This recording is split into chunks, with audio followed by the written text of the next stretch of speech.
El poder de influir en el pasado. ¿Podemos influir en el pasado? Como todos estamos interconectados más allá del espacio y el tiempo, nuestros pensamientos y sentimientos pueden influir en las situaciones del pasado y en las que deseamos del futuro. En julio del 2000, el médico israelí Leonard realizó una prueba controlada aleatoria de doble ciego con 3.393 pacientes hospitalizados divididos en un grupo de control y un grupo de intercesión. Quería comprobar si la oración tenía un efecto en la enfermedad de estas personas.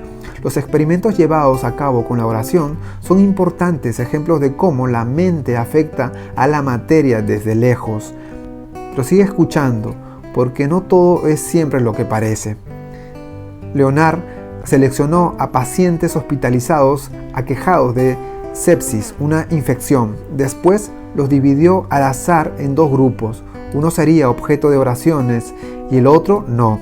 Comparó los resultados basándose en tres factores: la duración de la fiebre, la duración de la estancia en el hospital y el número de muertes provocadas por la infección. A los pacientes objeto de oraciones, la fiebre les duró menos y fueron dados de alta más pronto. La diferencia en la mortalidad de ambos grupos no fue demasiado importante, aunque en el grupo objeto de oraciones el porcentaje de muertes fue menor. Es una poderosa demostración de los beneficios de la oración y de cómo podemos transmitir con nuestros pensamientos y sentimientos una intención al campo cuántico. No obstante, hay otro elemento de esta historia que debes conocer. ¿No te parece extraño que en julio del 2000 un hospital tuviera más de 3.000 casos de pacientes hospitalizados por esta infección? ¿Dejaban mucho que desear las condiciones de limpieza o proliferó en él alguna clase de contagio? Pero los investigadores descubrieron que las personas que rezaron no habían estado rezando por los pacientes afectados en el año 2000, sino que sin saberlo rezaron por las personas que habían estado en el hospital desde el 1990 hasta 1996. De 4 a 10 años antes del experimento, los pacientes objetos de las oraciones mejoraron en la década de 1990 por el experimento realizado varios años más tarde. Lo explicaré de otro modo. A los pacientes que fueron objeto de las oraciones en el año 2000, les mejoró visiblemente la salud. Estos cambios ocurrieron varios años antes. Un análisis estadístico de este experimento reveló que estos efectos no fueron en absoluto una casualidad, lo que demostró que nuestras intenciones, pensamientos y sentimientos e incluso nuestras plegarias no solo afectan nuestro presente o futuro, sino también nuestro pasado.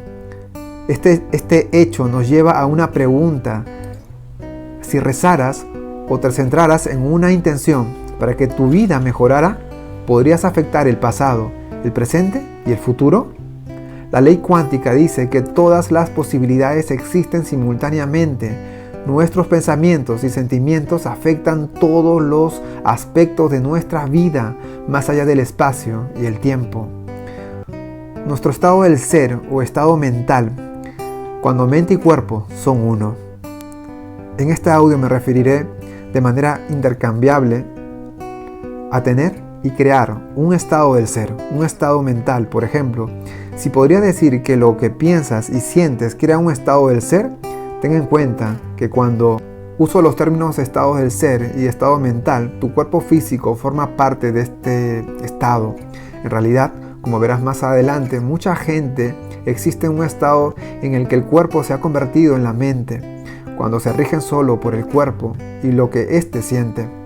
Cuando hablo del observador causando un efecto, no es solo el cerebro el que está influyendo en la materia, sino también el cuerpo. Es tu estado del ser, cuando mente y cuerpo son uno, como observador, el que afecta el mundo exterior. Pensamiento más sentimientos producen resultados en los tubos de ensayo. Nos comunicamos con el campo cuántico sobre todo por medio de los pensamientos y sentimientos. Como nuestros pensamientos son en sí mismos energía, como ya sabes, los impulsos eléctricos del cerebro se pueden medir con un electroencefalograma. son uno de los principales medios con los que enviamos señales al campo. Antes de explicar con más detalle cómo funciona, me gustaría compartir contigo un estudio sorprendente que demuestra cómo nuestros pensamientos y sentimientos influyen en la materia. Rey, biólogo celular, creó una serie de experimentos para comprobar la capacidad de los zanahorios de afectar los sistemas biológicos, como el ADN. Es más estable que sus sustancias como las células o los cultivos bacteriológicos. Decidió que los zanahorios tuvieran tubos de ensayos que contenía ADN.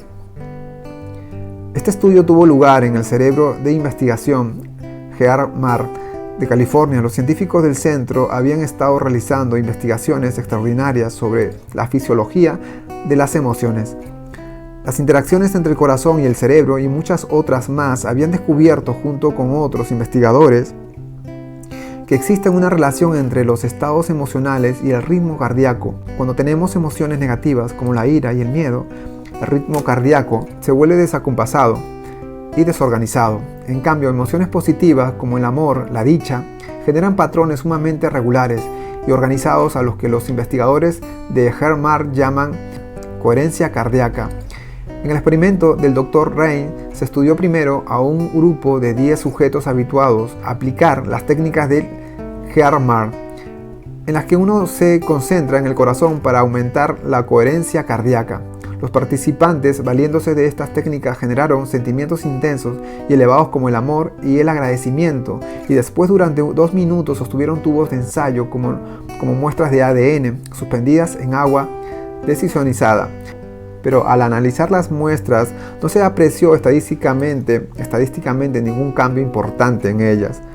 Un segundo grupo de participantes entrenados hizo lo mismo, pero en vez de generar solo emociones positivas, un sentimiento de amor y agradecimiento, las combinaron con la intención, un pensamiento de enrollar y desenrollar las hebras del ADN. Este grupo produjo estadísticamente cambios importantes en la configuración, forma de las muestras de ADN. En algunos casos el ADN se enrolló y desenrolló hasta un 25%. El tercer grupo de sujetos entrenados mantuvo la clara intención de cambiar el ADN, pero les dijeron que no entraran en un estado emocional positivo, es decir, solo utilizaron el pensamiento, la intención, para afectar la materia. El resultado, las muestras de ADN no acusaron ningún cambio. El estado emocional positivo del primer grupo de participantes no modificó el ADN. El otro grupo, que generó una intención sin acompañarla de una emoción, tampoco la alteró. Los únicos que lograron producir el efecto deseado fueron los participantes que pensaron en un objetivo claro y lo acompañaron con una emoción elevada. Un pensamiento en forma de intención necesita un elemento energizador, un catalizador, y esta energía en una emoción elevada, el corazón y la mente actuando como uno, los sentimientos y los pensamientos unidos en un estado del ser. Si un estado del ser puede enrollar y desenrollar hebras de ADN en 2 minutos, ¿qué nos está demostrando sobre nuestra capacidad de crear una realidad? El experimento de Heart-Mar demuestra que el campo cuántico no responde simplemente a nuestros deseos, nuestras peticiones emocionales, ni tampoco a nuestras intenciones, nuestros pensamientos. Solo nos responde cuando estos 2 factores son afines y coherentes.